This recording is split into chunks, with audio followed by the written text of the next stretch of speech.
Folks, what in the world's going on with Daniel Holtzclaw, the disgraced rapist, former Oklahoma City police officer who was convicted of raping black women in Oklahoma?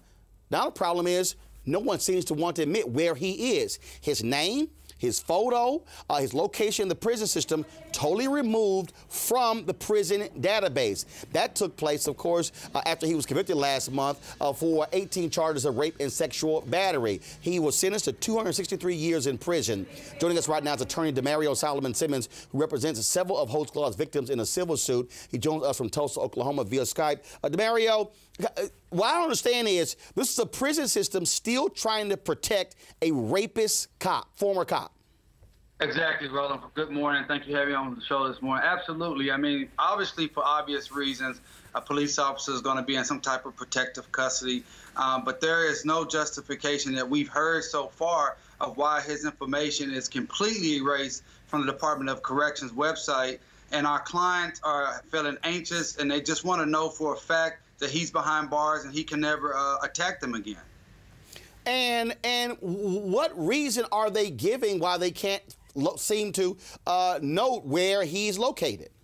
Well, at this time, Roland, we have not heard a credible reason of why all of his information has been taken off the website. We have another Oklahoma City police officer who's actually in prison now for the wrongful shooting of a young man a couple years ago, and his information is still on the website, but they have not cited any statutory language or any law or any regulation that allows them to completely erase Daniel Holtzclaw from the prison system's website. So we don't know exactly why that is and what authority they are utilizing to be able to take him off the website. And also we're concerned that our victims want to make sure they know where he is, that he is locked up, and then if he was somehow to get out, that they would be notified immediately.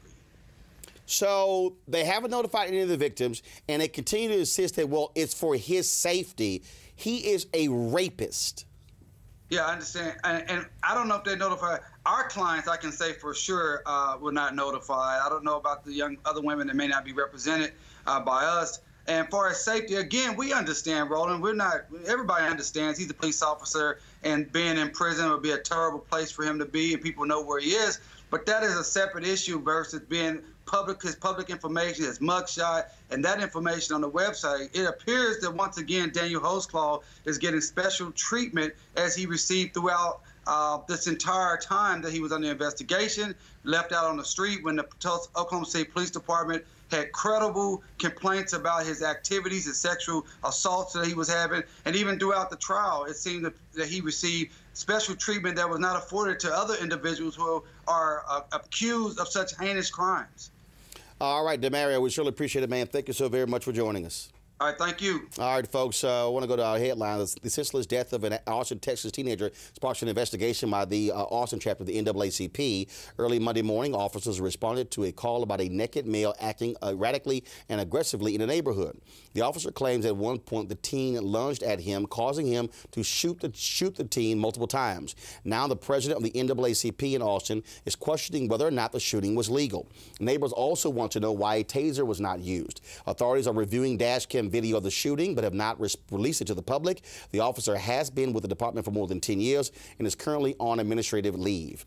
At least 10 Chicago police officers are accused of falsifying reports about the deadly shooting of teenager Laquan McDonald. At least 8 other officers said they did not see who fired their weapons, and 3 others accused McDonald of appearing to be threatening. Another officer said McDonald tried to get up with a knife in his hand, even though the video shows him not moving on the ground. Those officers are still working the streets, and it took 15 months before the detective and the officer who concluded the shooting was justified to be put on desk duty. Jason Van Dyke is charged with murder in the 2014 shooting death of McDonald. His next court date will be in March.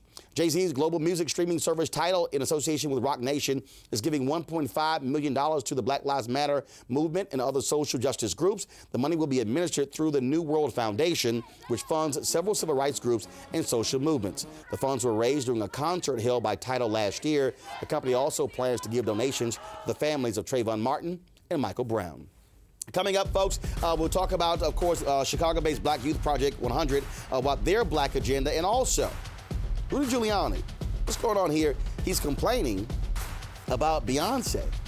Really? Really? And mad, saying she was insulting cops because she paid homage to black women, the Black Panthers? Oh yeah, we're gonna talk about it. Plus, Born Again Virgin's leading lady, Danielle Nicolet, breaks down her bad habits when it comes to the fellas.